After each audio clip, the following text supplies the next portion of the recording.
Okay, so this is, I want to give you guys a very usable tool. This goes way back to my playwriting days. So I still write plays, but I went to playwriting school at the National Theatre School of Canada, and they only accept 2 students a year, and I was 19 when I got in. So I was definitely like in too deep. I was like, who let this fraud into the National Theatre School of Canada? Like, it just felt so fancy there. I mean, it felt really like we were worshiping at the gods of storytelling. Everybody there was so beautiful. It was like the most beautiful person from Prince Edward Island and the most beautiful person from Calgary. It was like a collection of beautiful marbles or something. Anyway, so I learned pretty quickly that if I was going to meet these deadlines and meet these expectations, I think I was 10 years younger than the other writers there. So I was really just felt very insecure.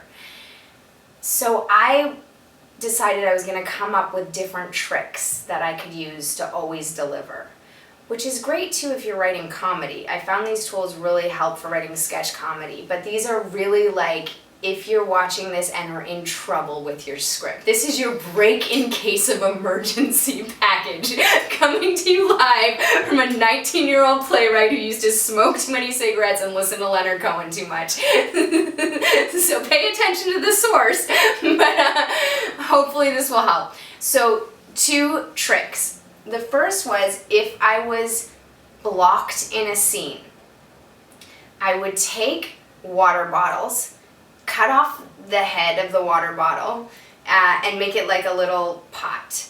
And I would do that with 3 water bottles, and I would write out lists of characters, potential characters, anybody, gas station attendant, mother, just lists and lists of characters, put them in 1 water bottle pot. Then I would write out lists of locations. So I would probably do, let's say, 40 characters, 20 locations, gas station, I didn't care. Once you start, you just get on a roll. You know, different interesting locations, but don't even worry about being too interesting. If you're here and you're trying this, you're in great trouble. You don't have time to be interesting or smart right now. Just get down to basics. Basic locations, put those into the other water bottle. Then the third thing was wants, needs. She wants $5, he needs a pet. I would write out 20 of those. So all those things into the pot, and then I would pull 2 characters, I'd pull the setting, and I would pull 2 wants. And based on the need, the way that wants work, they were usually in opposition. So he wants a pet puppy, she wants $5, they happen to be at a gas station, he's the gas station attendant, she's the mother. Boom. And I would it was like making a recipe to cook a meal, and I would just practice scene after scene after scene. This is a great thing, especially if you're just starting. Just practice. Do 10 of those scenes a day. They can be 2 to 3 pages each. So that way when it comes to your big scene or your big moment that you've been working towards in your screenplay, you feel ready to go in and you're less precious with it.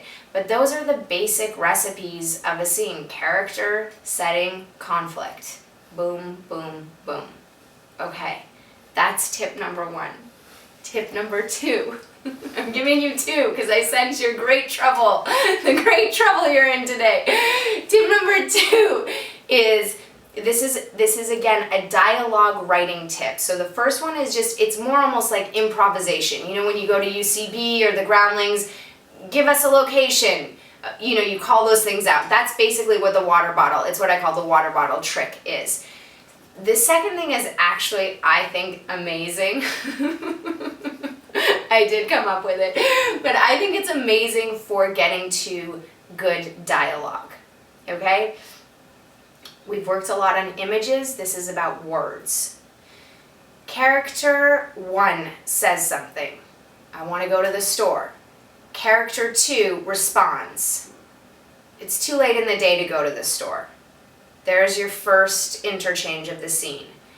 Now what I suggest you do is you give character 2 3 responses. So character 2, the first response may be, it's too late in the day. The second response may be, I never loved you anyway. And the third response would be, we don't have the money to go to the store. Now, the third response is usually the truest response. It's just a way of like taking the elevator deeper into your own thoughts and what you really want to say. A lot of the time in life, we're saying such surface things. And I'm not suggesting that you write a California scene, which is, I don't know if you guys know what a California scene is, it's my favorite, but it's where everybody just talks on the nose about their feelings. Like, oh yeah, well the reason why I'm late is because my mother abandoned me. Oh, I understand that. Yeah, I just paid my shrink $200 to tell me the reason I'm angry that you're late is because my father never loved me. Okay, now we can have pop together, or whatever. That kind of scene only happens in LA. You don't want that kind of scene. You want scenes, though, that are based in original detail. And I find that this exercise of just going A, B, C, and writing that third remark takes us to a place that's less expected for us as writers. And it's a great way to rewrite a scene, too, to just go through and look at what beats are reading surface. What beats are not ringing true to me. And it's a very simple way of digging deeper into the architecture of your dialogue. Good luck today, guys.